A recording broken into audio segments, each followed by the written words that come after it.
ตำมังคุดใช่พวกมันรู้ ตำมังคุดจั่วอีกบัดนี้พี่น้องเลยหอมปลาแดกบ่ตำตลอดได้อยู่นี่นะไอ้หอมมาดิเมื่อกี้นี่หมอนี่ตำเมื่อกี้นี่พี่น้องเลยเปิดคลิปเปิดภาพออกมาแบบนี้จะยังอยู่ในงานบุญพอเข่าไอ้โมเมนต์เนาะงานบุญแจกเข่าว่าวพิษว่าวพิษขอโทษเนาะโอ้ยขอโทษโดยทักทายสบายดีเด้อเนาะทุกคนเนาะมาพบมาพอกันเมื่อนี้ก็ยิงซอยในงานบุญแจกเข่าหาป้าคือเก้าพี่น้องเลยต่ำตลอดเนาะ2-3 มื้อซ้อนเลยเนาะเนาะ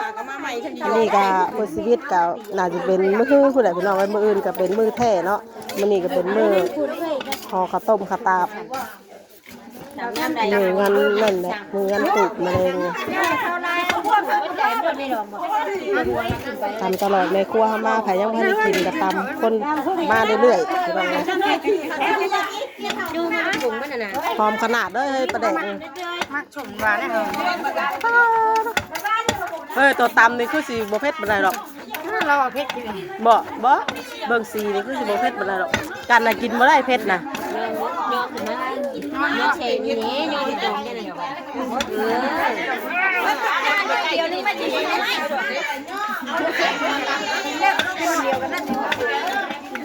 ไม่อยากกินปลาคาอันนี้มันแซ่บอยู่แต่ว่ามันมาแล้วเราเนาะมาแล้วมามินน้ำลังเลยอีน้อยนั่นใช่มาขอนั่นไอ้แม่หมอน้ำเลยเด้อจานนึงไปข้างในนะอ้าวนั่งอยู่ได้แห้งกันนั่นเห็นมูกินนะกระยากน้ำมูอะไรให้จักเพิ่นบ่มีอันขยะมาใส่เลยเนาะเอาไปประเดกอันนี้บ่เทลงนั่นน่ะบริเวณประเดกกิโลบ่ถ้าว่าเราซื้อประเดกอันกระถางมานะเขาในยักไปเบิ่งไปในบุเอาไปแล้ว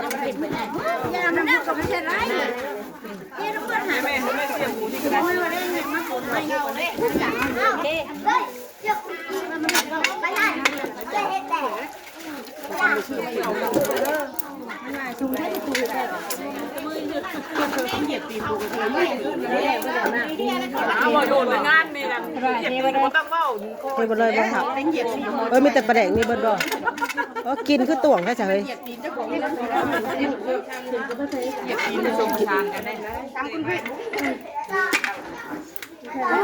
เอาคุณเนาะโอ้ยดวงพบางสิคือชาวท้องเห็ดได้เฮ้ยนี่ดวงพบางบ่จักเส้นเห็ดแล้วเห็ดเส้นอันนี้ได้คนบ่มักนี่คนไทยสวรรค์นี่ดิบ่มักโรงพยาบาลคนไทยสวรรค์นี่เอาไม่ให้นะกินน้ำมันชาวท้องเพิ่นเฮ็ดว่านนี่เขาก็ล่ะ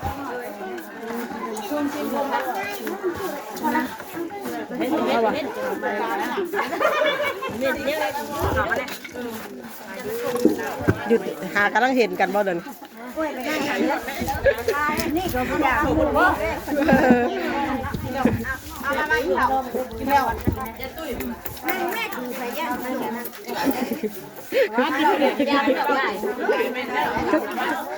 ทักในปากเขาก็เป็นห่วงเป็นใยดีเนาะ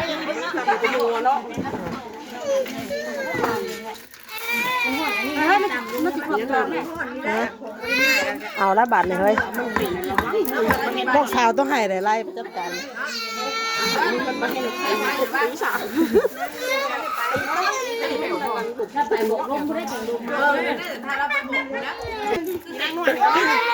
เราให้ยังบาทเลยเฮ้ย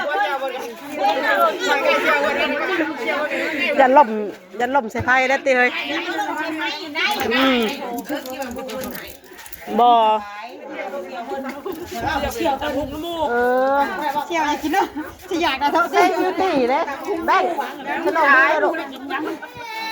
ก็ไปหาแดนดินทั้งหลายแล้วดูกันเราก็ติดเมเซียวแล้วเฮ้ย มือแม่มือไข่แม่เชี่ยวคนน่าจังไห้นะ ห่วงแม่เซียวเพิ่น ว่าเชี่ยวมันก็ลูกกู อุ้ย ตะมุกคาแถวแล้ว ตำหูข้าแขวมาเด้อเราไปขู่ทุกคนมากินตำหุงน้ำกันแซ่บๆทำย่ำใดก็แซ่บย่ำนั่น บุคคลเหมาะลงกิน แม่ เดียวได้ ทางแม่ครัวเฮาก็เฮ็ดตำเองกินเองพี่น้องเลย มันได้ใช่ไหมได้ค่ะได้ดีชวนมูได้แม่กุ้งมันเลยจานนั้นมาได้ไหม นั่งก่อนนั่งน้ำเล่าก่อนเรากี่ฮอดว่า บ้านนี้เชี่ยวคนกันนะกันนะที่ชวนกันเชี่ยวคนได้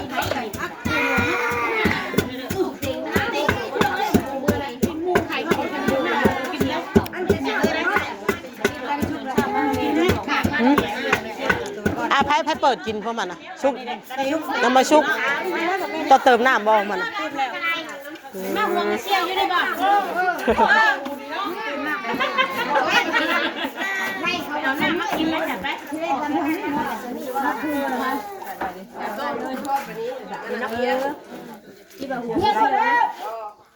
ตัว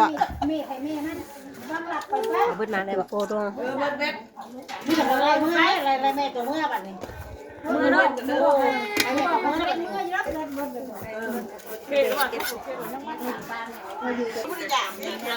มันสิมาน้ำขี้โพนบ่อื่นพุ่นนะ ตัวยังวันเอาเมงวันมันมีเหมือน บ่ นะท่านมี บ่อื่นเลย มันมา มีแต่ตัวเขียวๆแล้วมืออื่นนี่ดิ บ่ให้มันน้ำกับมาได้แทนบ่อื่นนี่ได้น้อยแพ้ได้ค่ะมาให้ได้ค่ะโดยทำบ่แพ้จังได้บ่มันชวนมาแม่น้ำลูกเอาแพ้มีแต่โดยบุญก็ต้องมีแต่สารวัตรเนาะมาได้บุญแห้งหลายแห้งหลายอีกมา มืออื่นกับแพร่หมูแพร่มามานำดิ มันนี่น่ะมันบ่มา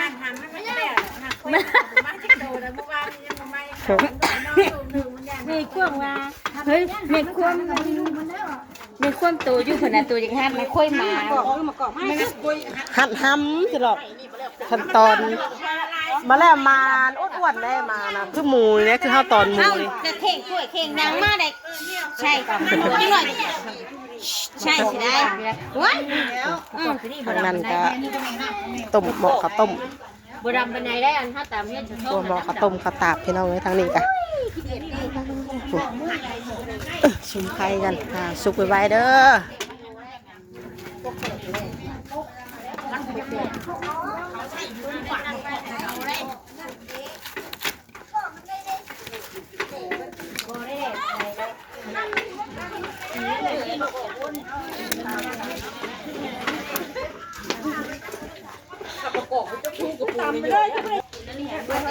ฮะเอาอีกว่าเอาอีกกับอาจารย์มาเอาตัวลูกตัวเอาไปให้บ่เห็นบ่กินเอาไปบ่ทันของเอามาอีกไหมเราเอาไปให้อีแม่ก่อนเพิ่นบ่เอาไปให้เราเด้อว่าอยู่ไหนผมไปหาเด้อ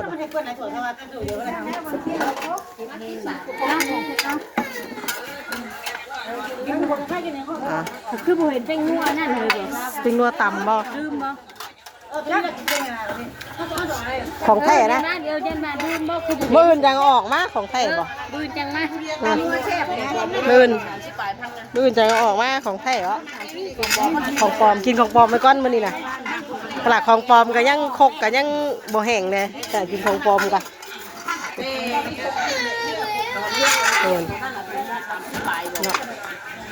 โลนึงบ่ถุงน้อยบ่30ปลายเนาะ นั่นแหละมากินมาเนี่ยกินก่อนนี่นะ มาแซ่บกินเท่าไรก็แซ่บย่ำนั่นกินเนาะที่บ้านนี่ก็กินตามบัดมือก็แซ่บบัดมือ แม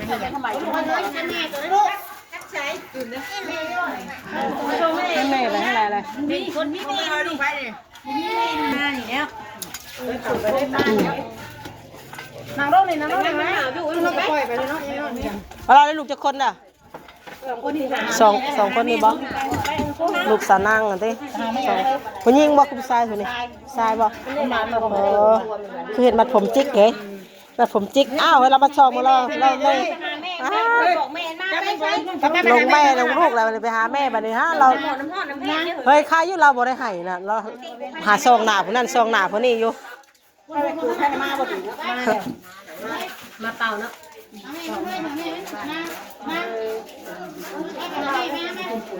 ทำใส่มะกอกรถเลยหุยเลย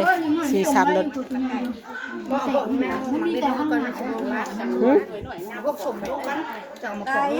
ยังบ่ได้ดิ มะกอกเอาลงกำลังติ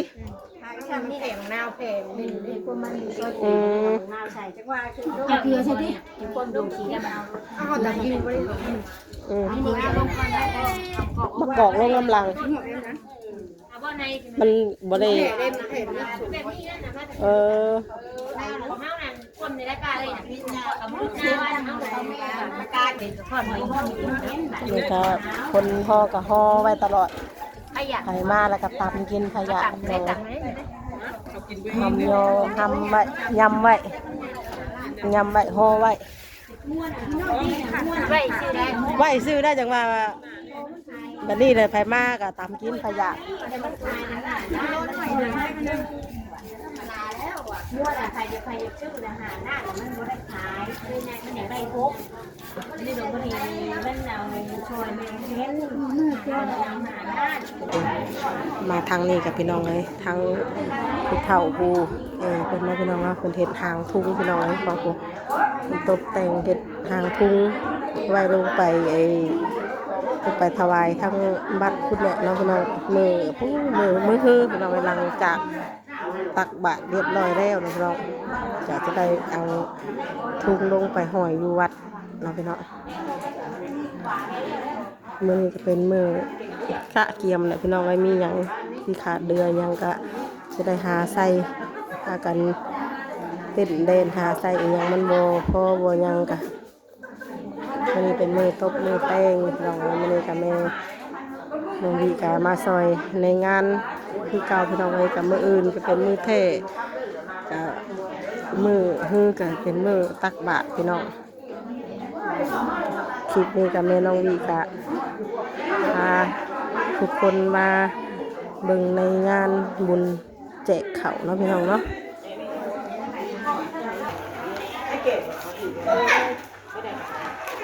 เอาพี่ว่าให้ป้าให้ว่าอ่ะฮะ2,000ในคนปันกันมาเลาะบางทางคนนี้พี่น้องเนาะตกแต่งภายในพี่พี่น้องเลยข้าวต้มอีกยังบ่แล้วว่าจะห่อข้าวต้มอ๋อมื้อเช้านี่บัดตอกบัดตองบัดกล้วยบ่บัดกล้วยดิลายกล้วยมาทางไหนอีสานผู้มาลังก็ห่อน้ำลังมาไปเด้อวันนี้เด้อไปเด้อขอบใจเด้อทุกคน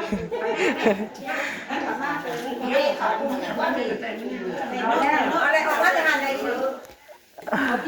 จะเสียอะไรบ่ต้นหากันห้อยเรียบร้อยนะพี่น้องเนาะลูกลานต้นเห็ดยังต้นเห็ดบุญกองบุญมีกองบุญแน่กองบุญต้น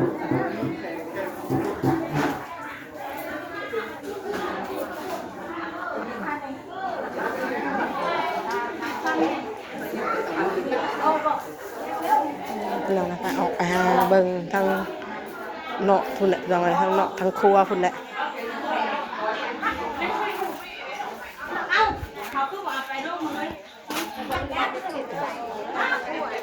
เหมาะสั่งได้สัน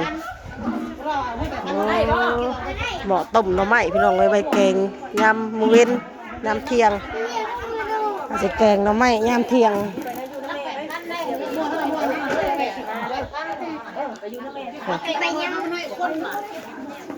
ผักกระเดากระดวกไว้เรียบร้อยพี่น้องเลยกระเรากับธรรมศาสตร์เกิดธรรมศาสตร์ไปหาเอาตามทงให้ทงหน้าแล้วพี่น้องว่าผักหยากะช่วงนี้ก็มีพอได้กินเนาะพี่น้องผักธรรมศาสตร์น้ำปลาน้ำดงเพราะว่าจะเป็นผักขมิกผักกระเราเดือผักผักกาดนี่ก็เขาปลูกเองพอได้อยู่ได้กินพี่น้องเลยพี่น้องเลยต้มข้าวต้มก็เหมาะจนเคี่ยงจนพักแล้วก็เดี๋ยวปรุงมันก่อนจะชุกหรือบ่ชุกต้มแต่เช้าหูขาเคี่ยงจนพักปรุงเลยว่าเดี๋ยวว่าเชื่อก่อนจะไม่ผลไปบวกอยู่ทุกข์เนี่ยพอมันชุกก่อนก็เป็นยังไม่ได้ชุกฮักกับมันทำในอ่อนหมอเนี่ยมันลงหาที่ตัวหกกันนะกินนะเอาออก บ่อแรกเลยปรุงเลยว่าจะปรุงเลยปรุงว่านี่ว่าขึ้นด้วย เฮ็ดดีๆเด้หมอนหอนนี่เดี๋ยวมันช้ำได้ด้วยได้มาพี่ได้ได้มาแม่มาเนี่ยพี่นะมันกำลังเจ้านะพลายไปเอาพลายไปแม่นั่นได้ก็ขี่มาพี่ได้เธอออกกันได้มันตั้งไปทั้งนั่งออกกันไปยังราคาหมอมันอันเดียวไม่เอามาเพิ่มเจ้าหอนมันบอกให้บอกอะไรบอกเรานั่งไม่มาเราหอนเรานั่งเอาได้จะผูกเก่งสาวถ้าหมูเก่งมันย่อบอกขึ้นกินนี่เอาให้ครับขาเพนตัวละมาพวกกินอ้อยมาย่อแบบ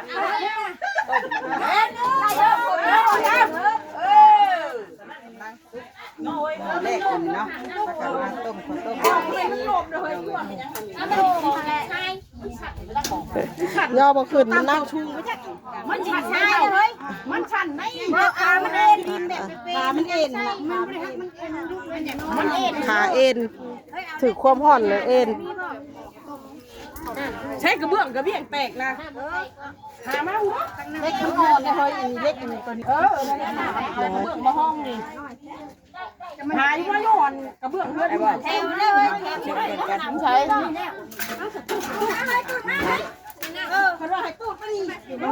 มันห่มดิจุ่มน้ำเลยค่ะ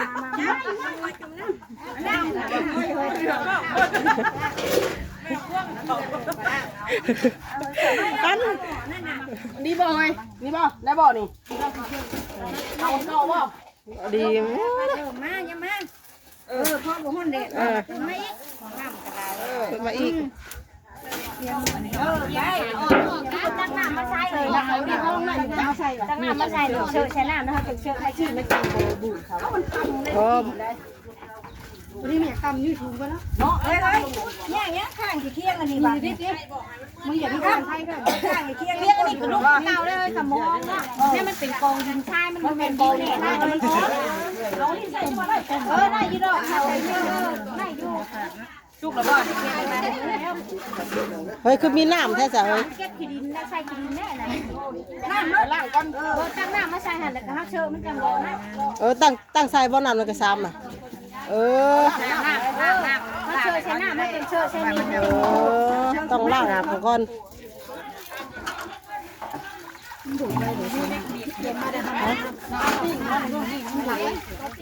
ลายวะดูด้วยมันห่อนด้วยมันห่อนด้วยมาใส่นักโอเคมันเอาไว้มันอ่อนได้น้ำเจ้าคิดว่าได้นั่งห่อนได้นี่อ่อนแล้วเราเมื่อได้กินนี่ต้มแต่เช้าเนาะหมอแรกกับสุดวันนั้นหมอแรกไม้แรกมันใหม่มันสูงโอยมันถือเขาหลับหน่อยคือเจ็บเจ็บบอกเอ้าเนาะกินนี่ยังครัวไว้ก่อนมันเป็นหุ่มลงเพียดอยู่เป็นแม่หุ่มมาขึ้นแล้วบางไหนมันหลึกมันยังบางไหนมันบางมันตุกเก็บโยมขึ้นมันห่อนแน่มันห่อนแน่แล้วก็กับมันหนักแน่หัวมันเคยนอนไปหานี่หัวใหญ่หัวเขาไว้ เอาหัวมาคนไฟใหม่ยังไง ไผใหม่ มันเบ่งเนาะแน่มัน มันโยกแล้ว เป็นอะไรเดี๋ยวนี้น่ะใครแน่บ่ เรามาเช้านี้เนาะ เพราะอันไฟใหม่นะบ่ แม่นเด็กน้อยดินน้ำกันเลย ตัวใหญ่บ่คือว่า แม่นเราอ่ะ หัวปกติแล้วแหละไฟใหม่ก็หัวไงหัวได้ เด็กน้อยดินน้ำกันเบิดเนาะดินพื้นดินไผ่เดี๋ยวไปจูดกันพากันดินซุ่มพากันเฮ็ดซุ่มเลยผัดอันเฮ็ด ไปทางโน้น แม่น เรื่องฮุบใส่โกน เอาเพื่องคุบ มันเป็นโกน เอาเพื่องคุบใส่โกน มันเป็นโกน แล้วมาเฮ็ดอันอูดหนูติเฮ็ดอูดหนูบัดโมนึงบัดอยู่ไหน มันไปบ่ได้มันทำกันน่ะมันออกมาคู่เขาแล้ว ดีแต่บ่ตายเนาะ มันช้ำตายแล้วไปบ่ได้ไม่ขูดบ่ได้ขูดบ่ได้นี่ก็แตกบ่ได้ชูหางไปบ่ได้เพื่อนมูอยากแล้ว บาปแล้วเนาะเด็กน้อยประมาณ5-6 ปีนี่แหละพี่น้องเอ้ย ต้มอะไรก็เลยเลยถ้าเขาไม่ต้มบ่เฮิงว่ามันแดวน่ะเฮาสิขายบ่ใครกินด้วยสิขายไข่เค็มอยู่บ่ไข่แบบเชื่อว่าบ้าน พี่น้องเนาะคลิปนี้กับแม่ดาวิกะสิจบไปเพียงสำนี้ก่อนเด้อนะพี่น้องเนาะเดี๋ยวพบพอกันในคลิปต่อไปคลิปนี้ก็ไปแล้วนะพี่น้องเนาะขอกล่าวคำว่าสบายดีทุกคนเด้อ